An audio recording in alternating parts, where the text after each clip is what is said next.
Siemens Product Support Data Management, or PSDM, gives you visibility to your logistics data from within Teamcenter. This logistics data follows the GEIA SSL 7 C standard.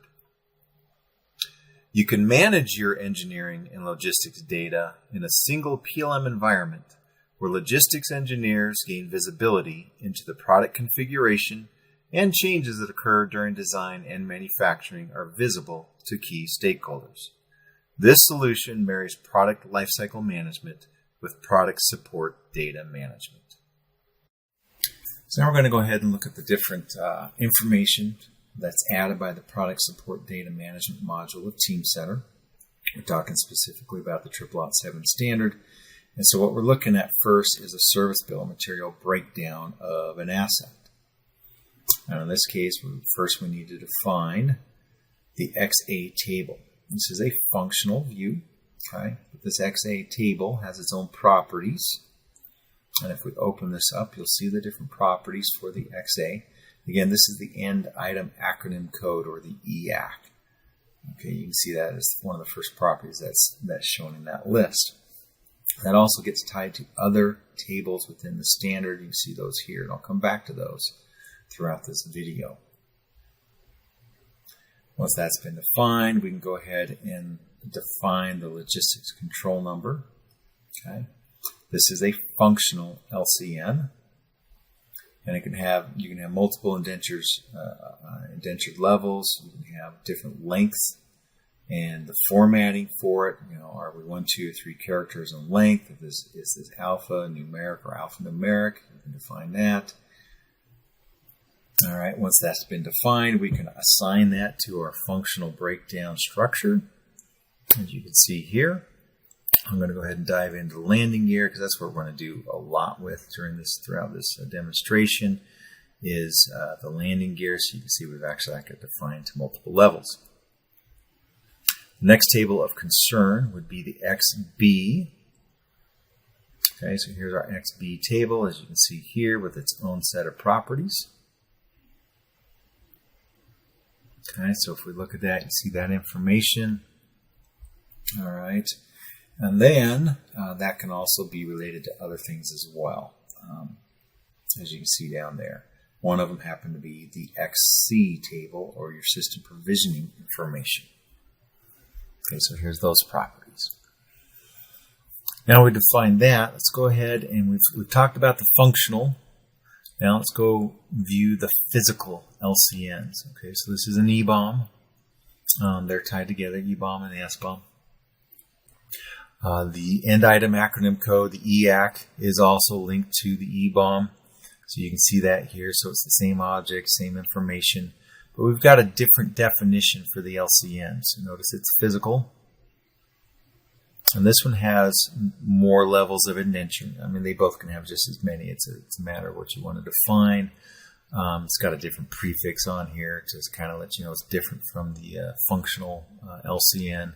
And it's been applied over here, as you can see. And we're going all the way down to the landing gear and then to a subassembly and those kind of things, just to let you know that it's actually been applied and you can see that being filled in. Once you've got physical and functional, they do need to be related together. That is done by the XG table. And you can see that right here. So we've got the XG related LCN, so that goes from physical to functional, as you can see in this particular property. So it gets those related together.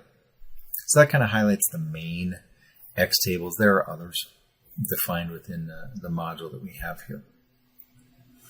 Next, let's go ahead and look at the A tables. And these are the requirements associated with this particular end item. Okay. So if we go and look in here, we can see, hey, we've got the XA, again, associated here. The first table that we want to look at is the modeling data. This is the AI, because this one happens to be related to the XA table. It's got its own set of properties. This is a requirement, so Teamcenter allows you to fill in paragraph type of information, as well as, but it does have properties associated with that AI table, as you can see. The others are operations maintenance kind of information, not tied to the XA table. So those are seen here on the separate tab under Operations and Maintenance. You can see we've got AA, AK, different types of ones that are here.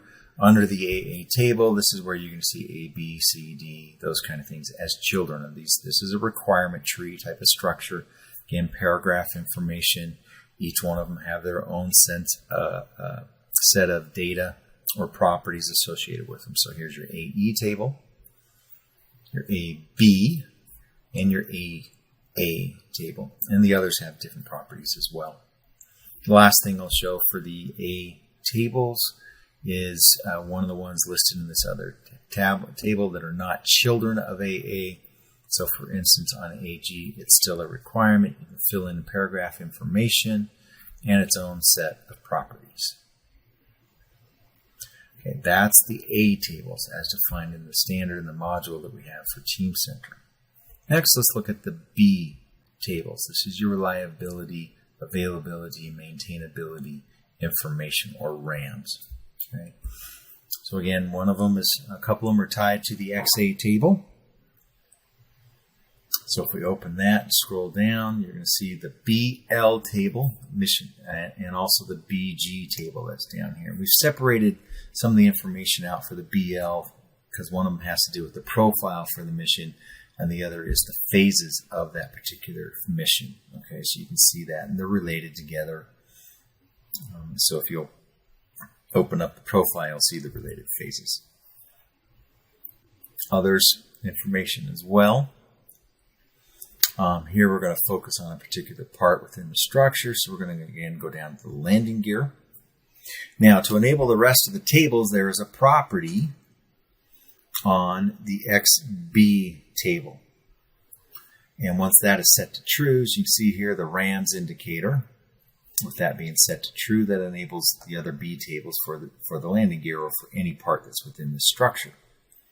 So once we scroll down, you see the RAM characteristics table, the BA table. And from there, then we can get to its own properties as well as related information. So you can see we got paragraph information filled out here. The main focus of the BA table is the considerations for the RAM characteristics of it. 3 of them have been defined here. Here's a list of all the others that are available. These are all called out in the standard. So you can just check the box and it'll add in other requirements that you can fill in information about those.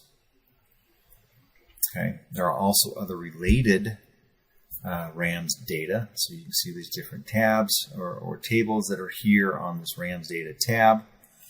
First one being a function. And when you define your function with its own information, that could be related to a failure mode characteristic. This characteristic is also displayed back on this other tab, so you can it's kind of a usability thing to be able to see that information, but they are interrelated. Your RAM indicator characteristics, a lot of properties associated here. This BD table, which is what this is also related to the operation characteristics. Peacetime, wartime, as you can see called out there. That's the BE table. Got your BK table, your criticalities. We mentioned the failure mode characteristics, but on here, you can also have that related to cause and effect type of information. We've called those out a separate type of objects since they have a different focus, but they're all part of the BF table. Here's your BFA and BFB information. So the results of this analysis, as well as your failure mode, mission criticality, and your maintenance actions. And this one actually gets related to what we call service requirements in Teamcenter, which happen to be the CA table. So there's an interrelation there as well. But that's going to be covered in another video, okay, or another demonstration. So we're not going to really dive into that one right now. Okay, so that kind of gives you an overview of the B tables. I mentioned the C tables. The G tables have to do with our service planning capabilities. That's in a different demonstration. So now we're going to go jump to the H tables, and here we're going to look at a pneumatic wrench. And this is provisioning information. How are we going to provision this wrench? So here's some of the information off of the HA table. And some of those also have to do with the different types of focus as well. So material data, that's part of the HA, but we've got a separate object for that because that's focused on just material information. You've got the DoD logistics, Again, different properties for HA, but specific to DoD logistics. In the similar manner, you've got the national stock number information. Okay, so you can see that. You could have related additional information. You can see down here that would be your HB. I don't have anything in this spot. I do in another place. But you can see pricing data. It's HD, as well as some of the other tables down here, which is your HF and HM, basis of issue. So packaging, basis of issue kind of thing.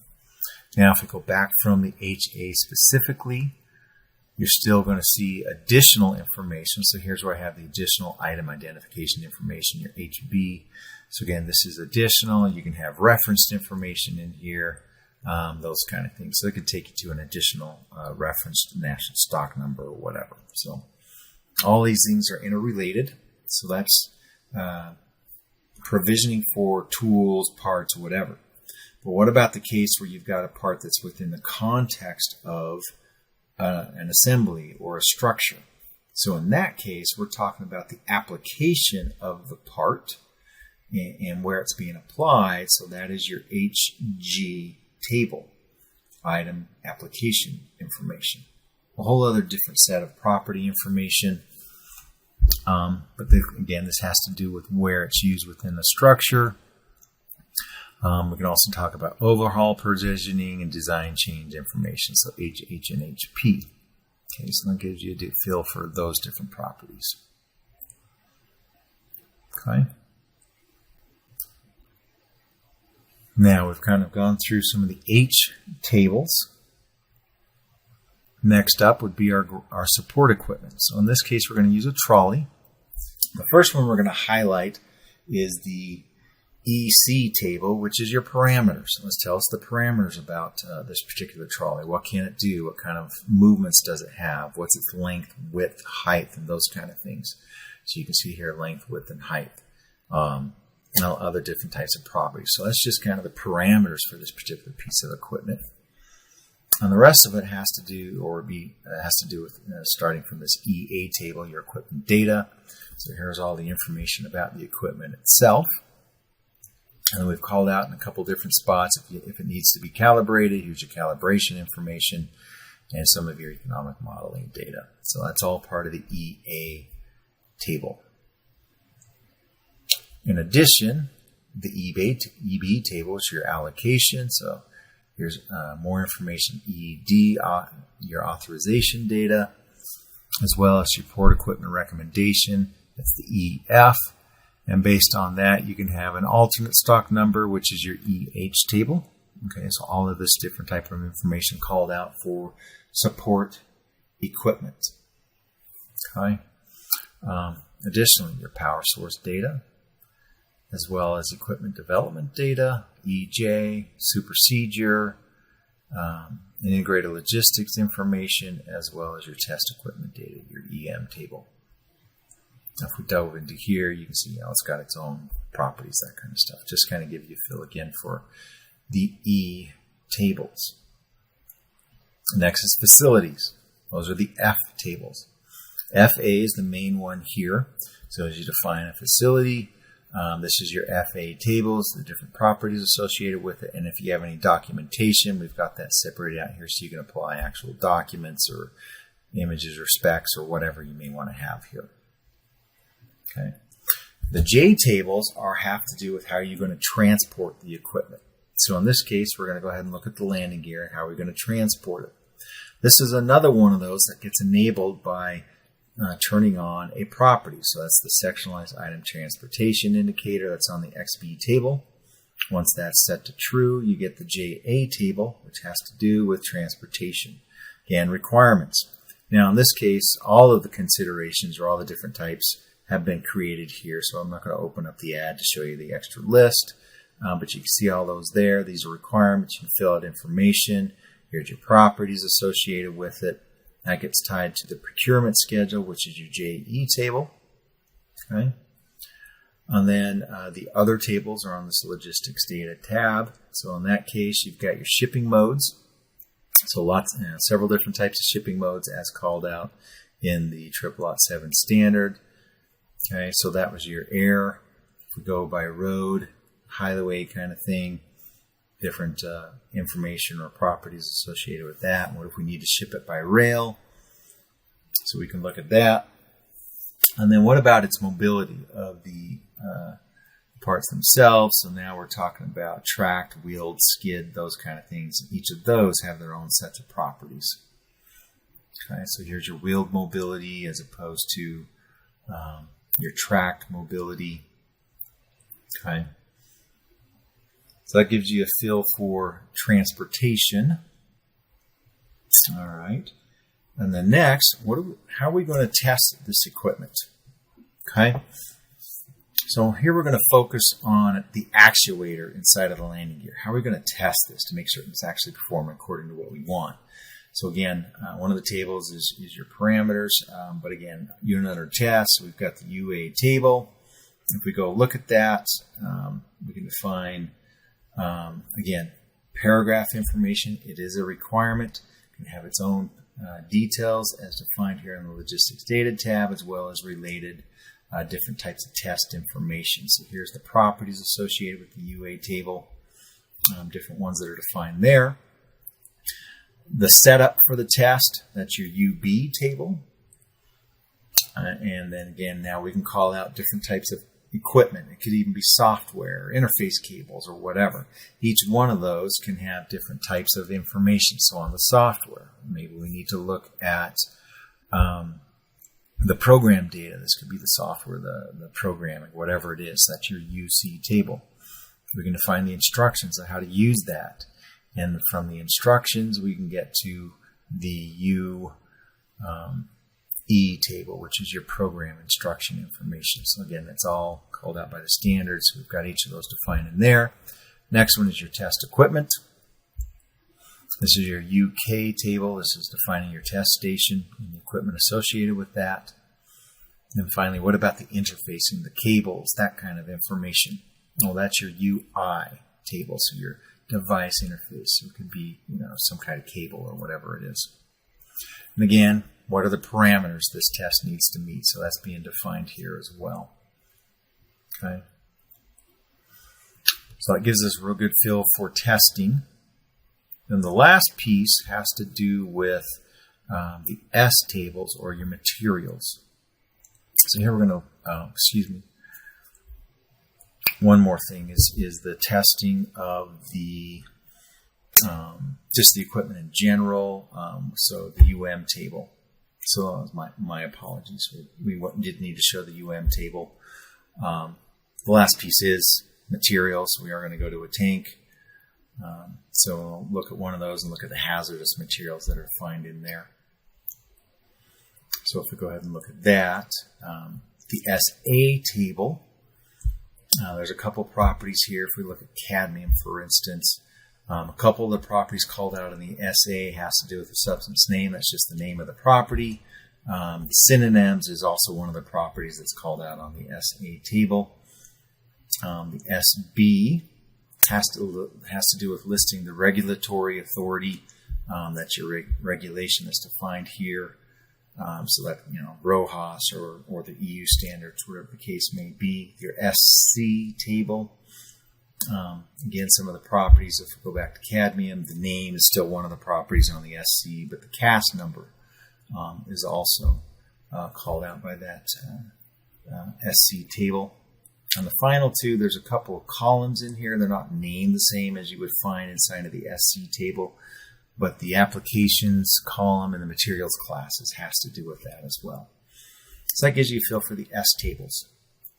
And again, just a general overview of the product support data management module and the majority of the tables that are called out by the 777 standard as defined in Teamcenter.